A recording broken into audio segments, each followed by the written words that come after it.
It's that time of year again, the Electronic Entertainment Expo, or E3, where all three major video game companies, Nintendo, Sony, and Microsoft, duke it out in a battle for video game supremacy. We are about halfway through the 8th console generation, and there have been quite a number of interesting announcements since the last E3, most notably VR, upgradable consoles, and Nintendo's next console / handheld, codename NX. And now that the big event is here, we're finally getting some answers. First, let's talk about Nintendo and the Wii U. After nearly 4 years in its life cycle and lukewarm sales, it's safe to say that the Wii U is a commercial failure. Only 13 million units were sold, a far cry from its predecessor, the original Wii, which was a huge success. Many factors contributed to the Wii U's underperformance in sales, such as lack of third-party support, game droughts every year, underpowered hardware, lack of online features in certain games, and among others. The Wii U had some amazing first, second, and very few third-party exclusives, but that wasn't enough to save the console from selling poorly. To make matters worse, based on Metacritic data, 2015 was Nintendo's worst year in terms of game scores, even though Splatoon and Super Mario Maker were Game of the Year nominees. And 2016's Wii U lineup doesn't look very impressive either. We have Pokken Tournament, Star Fox Zero, Tokyo Mirage Sessions, Paper Mario Color Splash, and that's basically it for the whole year. To top it all off, their next big Zelda has been delayed numerous times, and as a result, it is no longer a Wii U exclusive, making the Wii U the first Nintendo console without a major exclusive Zelda title. In early 2015, Nintendo announced that they were working on their next system, codename NX, and earlier this year, they announced a release window of March 2017, with the next Zelda being a launch title. This new platform has been dubbed by Nintendo as a brand new concept. Because of this, fans have been speculating whether the NX is a console, a handheld, or a hybrid, though most speculations point it out to be a hybrid. Rumors and fake leaks aside, nothing concrete has been confirmed about the NX. All we know is that it's coming next year. So that brings the question, will the NX be revealed at E3? Unfortunately, no. In fact, there won't even be a digital event this year. All Nintendo has for E3 this year is the Treehouse event, which will feature the next Zelda and possibly some new 3DS and Wii U titles, but it's mostly focused on Zelda.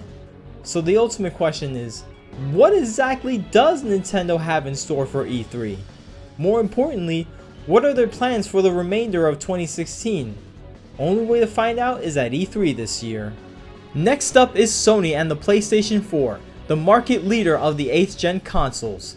In terms of exclusives, the PS4 is getting much better with games such as Uncharted 4, Ratchet & Clank the Movie the Game, Persona 5, This Gaia 5, King of Fighters 14, Star Ocean 5, Dragon Quest Heroes, Dragon Quest Heroes 2, Neo, and upcoming games such as Kingdom Hearts 3, but of course you're here for the nitty gritty. PlayStation VR and PS4 codename Neo. Many gamers have complained that there were not enough games that ran at 60 frames per second, and that includes online multiplayer based games. Fortunately though, with multiplats such as Metal Gear Solid 5 and Overwatch, we're starting to see more console multiplats get better optimization and run at a consistent 60 frames per second. Plus with games like Neo, we're starting to see games with options between better frame rate and lower graphics / resolution, or better graphics / resolution and worse frame rate. But with the PS4 Neo coming, will developers push more 60 frames per second games? More specifically, 1080p 60 frames per second games? This is an interesting question because while the PS4 Neo's main purpose is for PlayStation VR, Sony has pointed out that 30 frames per second would be impossible for VR gaming, so there's definitely hope. Sadly, the PS4 Neo won't be revealed at E3 this year, but we may get the next best thing. Maybe a PS4 Slim? Hey, one can only hope. And speaking of VR, PlayStation VR has the cheapest launch price of the 3 big VR headsets, going in at a whopping $400. In comparison to the Oculus Rift and HTC Vive, that's $600 and $800 respectively. based on feedback, all 3 VR headsets have been very well received so far. So the question is, will VR finally be commercially successful? And if so, will Sony be the first to succeed in the VR market? And what about The Last Guardian, Kingdom Hearts 3, and Final Fantasy 7? Will we get any more info and possibly a release date for those games?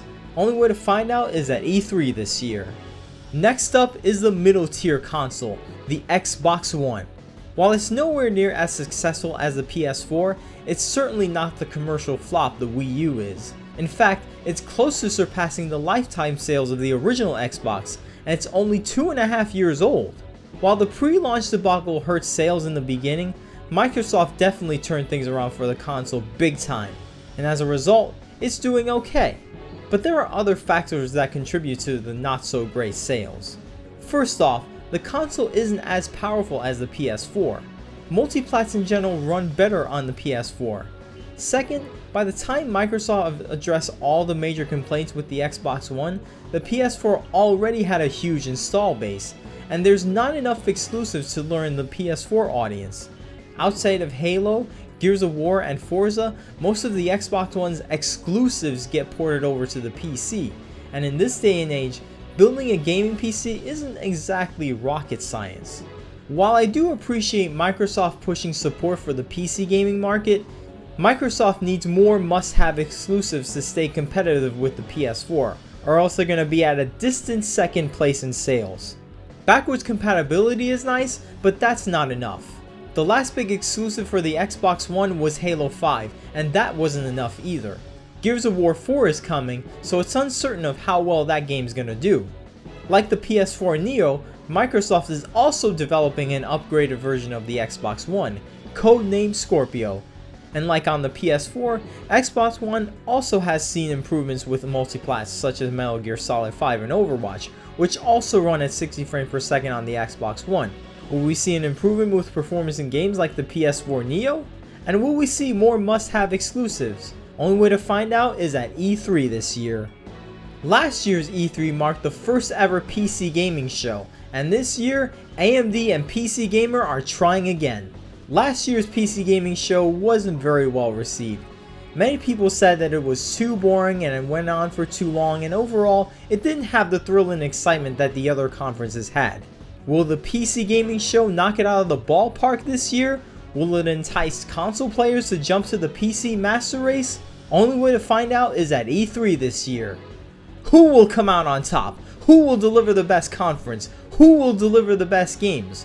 Are you a PC master race guy, or are the consoles the ones for you?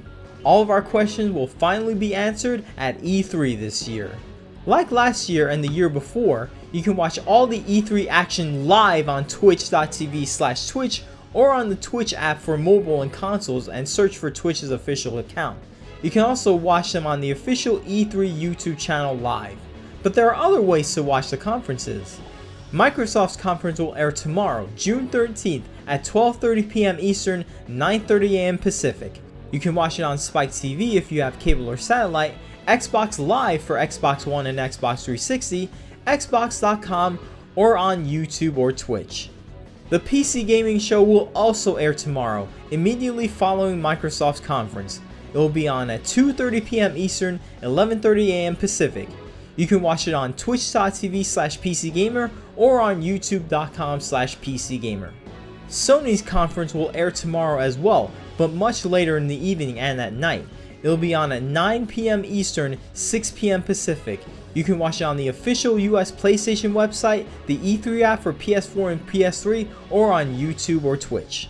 Nintendo won't have a digital event this year, but the Treehouse event will air all week starting Tuesday, June 14th at 12 PM Eastern, 9 AM Pacific. You can watch it on Nintendo's official YouTube and Twitch channels. While it's heavily focused on Zelda, keep an eye out for any interesting announcements of other games. And to spice things up, I'll be posting my live reactions. How will you find them? All you gotta do is either follow my Twitter page or like my Facebook page. The links are in the description. There, you will see all of my reactions to all the conferences, and I will use the hashtag E32016. So until then, I'm Allie-RX, and I'll see you on the other side.